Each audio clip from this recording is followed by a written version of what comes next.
I don't know what kind of shady operation you're running, but decent people don't lurk on porches staring at kids, and yet here I am, 7 a.m., barefoot on my own porch, coffee steaming sunrise, painting the world gold, when a stranger storms up like she owns the morning, and my phone is already dialing 911 before I can finish a breath.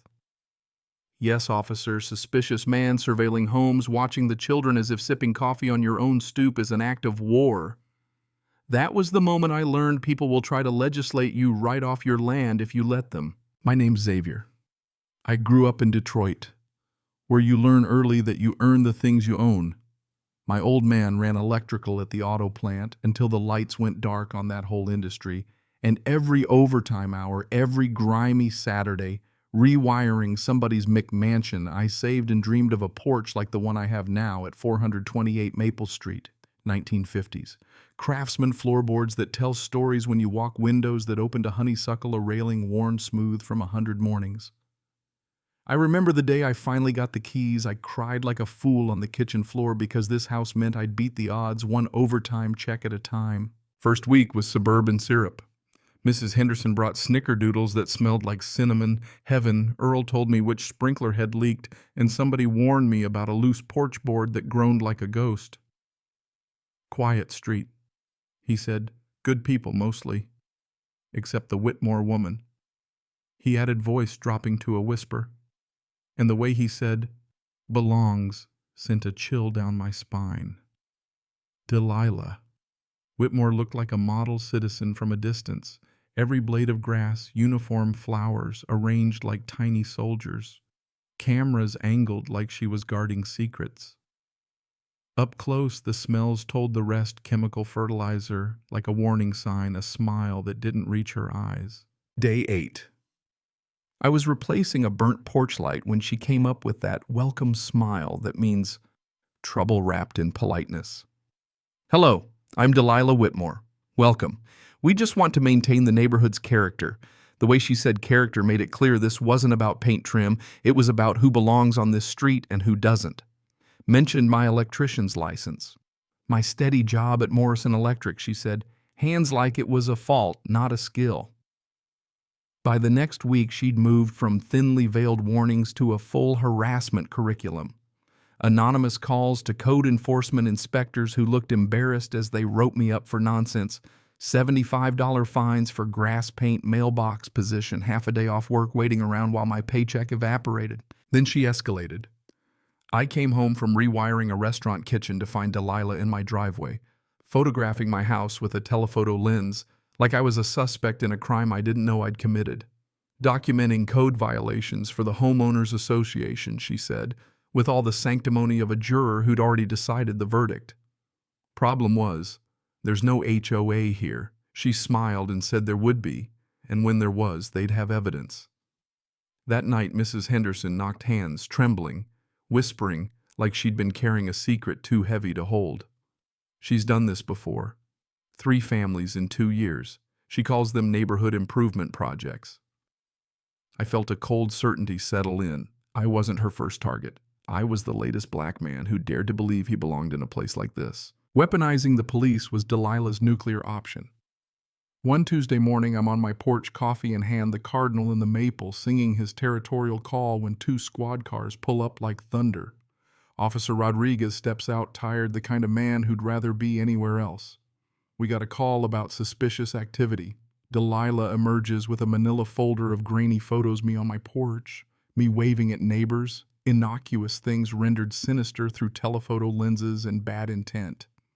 She narrated the photos like a prosecutor, irregular hours, multiple vehicles observing family homes, every line a calculated push toward an outcome she'd rehearsed. Rodriguez did his job. He checked ID, mortgage papers, work badge, utility bills, everything short of my DNA, and said, everything checks out. But that didn't stop Delilah. She had neighbors convinced she had city employees doing her dirty work, and she had a routine anonymous complaints on Tuesdays and Thursdays, inspectors showing up and costing me money and dignity. The younger cop asked the question people of good faith should ask more often. Did you actually see him taking photos? And Delilah's answer collapsed into excuses. Rodriguez slid me his card and said quietly, document anything. For your protection.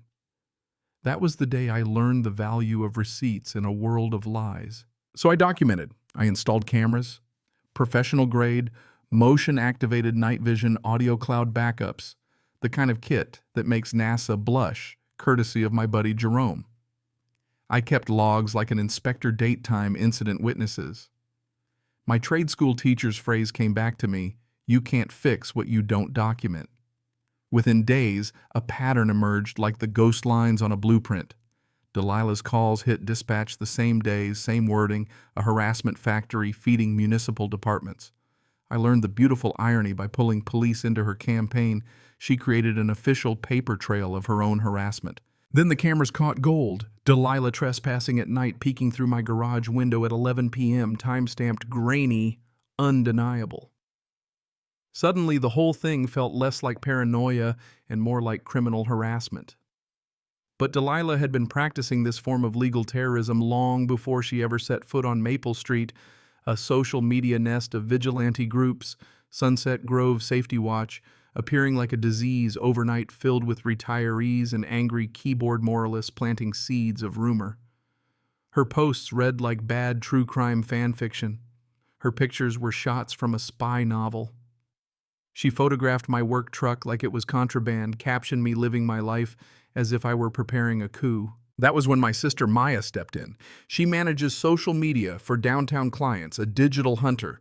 She infiltrated Delilah's group with a burner account, started taking screenshots, threading posts together like evidence for a prosecutor's brief. Maya found pattern after pattern: Riverside Watch, Oak Hill Protection, Meadowbrook Alliance, same playbook, new scenery. She organized the posts, captured 47 harassing entries, 112 inflammatory comments, and found the playbook that always ended the same way: target, the outsider rally, the frightened manufacture, small town panic, and drive people away. We brought the evidence to Patricia Tatum Sharp as a scalpel and employment lawyer who smelled injustice like a shark smells blood. Patricia read through printouts and smiled in that terrible way lawyers smile when a case is obvious. Digital harassment, defamation, coordinated intimidation, false police reports, the kinds of things that pile up into civil and criminal liability when documented properly. But we weren't done. I wanted to know who I was actually facing. I wanted to see if Delilah's hobby had a criminal record. I called Rex Manning, private investigator, a man whose office smelled of stale coffee and competence, whose eyes had seen enough human stupidity to stock a library. Rex dug. 3 days later he called and my coffee nearly landed on my shoes. Delilah Marie Whitmore, outstanding warrants, harassment convictions, a history of destroying families via anonymous allegations, Riverside County fines, Oak Hill unpaid court costs, failure to appear in a case involving fake CPS reports against a Muslim family. It played like cosmic justice. The woman who weaponized police and bureaucracy against others had legal baggage big enough to sink a ship. Rex's grin over the phone when he explained the warrants was the kind of thing that reverberates suddenly. The system that Delilah thought she controlled could control her back. Now came the part that felt dirty, but right.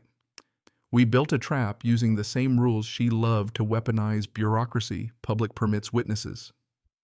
We planned a permitted block party in public street with permits stamped and police pre-notified, 17 households ready to show up, 23 adults and 11 kids, grills, music chairs, Professor Williams' dry-rubbed ribs, River and Zoe's sourdough Maya with cameras disguised as phone charging stations, Rex in the wings with proof, Patricia on call. We weren't setting a trap to entrap. We were creating an irresistible, lawful public event that would expose the compulsive controller when she inevitably called the cops. Delilah couldn't help herself. She escalated flat tires on my work trucks at 2:47 a.m., a hooded figure on camera, then a Facebook post painting herself as the victim of vandalism. She delivered petition photocopies door to door, called in permits, tried every department in the city to get us shut down. At 2:17 p.m., 17 minutes after our party began, her Facebook went nuclear: illegal gathering, blocking emergency access photos from upstairs that made Earl's folding tables look like armored barricades. She marched into the street in her concerned citizen blazer, clipboard in hand, voice ready to narrate our supposed crimes. We had permits. Earl held them like shields. We had witnesses. Maya recorded. Rex texted 2 patrol cars, dispatched ETA 4 minutes. When cops arrived, Delilah gushed her complaint like she expected a parade. Rodriguez looked professional, then looked again. He asked for specifics. Delilah, desperate, started embellishing. She accused us of harassment, vandalism, threats. That's when Rex walked out of the crowd. Calm opened his leather portfolio and laid out pattern after pattern, warrants after warrant, 3 counties' worth of harassment documentation. Dispatch verified outstanding warrants for Delilah Whitmore, 2 unpaid fines, 1 failure to appear arrest on site. The way she tried to run across her manicured lawn with heels and a clipboard, and then face planted into the sprinkler she'd installed for aesthetic pleasure, it was cinematic, slow motion, ridiculous, justice with a cosmic sense of humor. The sirens, the handcuffs, the silence followed by applause and whoops from the block party. For the first time in 3 years, Maple Street felt like a neighborhood again. Officer Rodriguez slipped me his card and said simply, "Documentation, legal process, community support. That's how the system's supposed to work." He wasn't wrong. Delilah's arrest didn't just remove a bully, it exposed a loophole. The city attorney updated procedures for vexatious complaints. Patricia filed civil suits on behalf of families she'd terrorized.